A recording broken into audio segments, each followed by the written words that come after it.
इतिहास में कई ऐसी घटनाएं घटी हैं जिन्हें सुनकर आप सबके रूह कांप जाती होगी।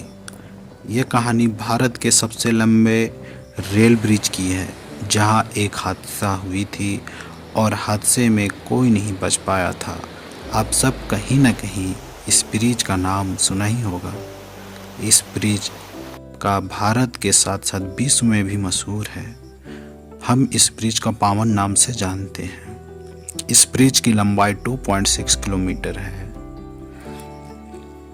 यह घटना 22 दिसंबर 1964 को घटी थी, जब भारत के रामेश्वर द्वीप के किनारे धनुषकोडी में भीषण चक्रवात आया। इस चक्रवात में ट्रेन नंबर 653 बह गई, जिससे 155 लोगों की मौत हो गई। आइए इस घटना को विस्तार से जानते हैं।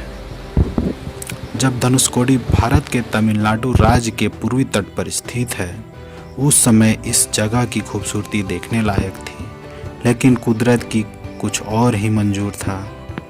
जब कुदरत के कहर से यह खूबसूरत जगह वीरान हो गया, उस समय पाम्बन और धनुषकोडी के बीच एक रेल लाइन थी, जो चक्रवात की वजह से निसंताबुंद हो गया। इस चक्रवात के बारे में ऐसा कहा जाता है कि 17 दिसंबर 1964 को अंडमान समुद्र में एक दबाव बना, जो 19 दिसंबर को चक्रवात का रूप ले लिया। इसके बाद 21 दिसंबर को इस चक्रवात की गति 250 से 350 मील प्रति घंटे हो गई, जो एक सीध से पश्चिम की ओर बढ़ने लगी। 22-23 दिसंबर की आधी रात को यह धनुषकोडी से टकराया।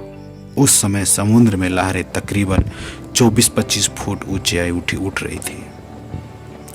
उस रात 11:55 पर train number 653 Pamban railway station पर पहुंची। उस समय किसी को यह खबर नहीं थी कि 22 दिसंबर को रात उनकी आखिरी रात है।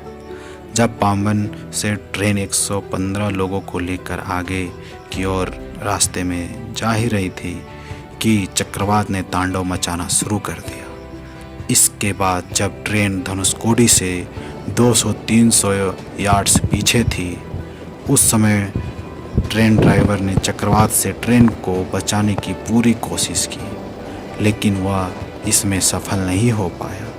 तभी समुद्र की लहरें से टकराने लगी और ट्रेन को दूर बहा ले गई। ऐसा माना जाता है कि उस समय चक्रवात की गति 250 से 350 माइल प्रति घंटे थी। इस चक्रवात की चपेट में आने से ट्रेन में मौजूद सभी 115 लोगों की मौत हो गई। इस चक्रवात में पूरे साउथ की बात करें तो 1800 लोगों की मौत हुई थी, और यह भारत के दक्षिणी साउथ एरिया में हुई थी।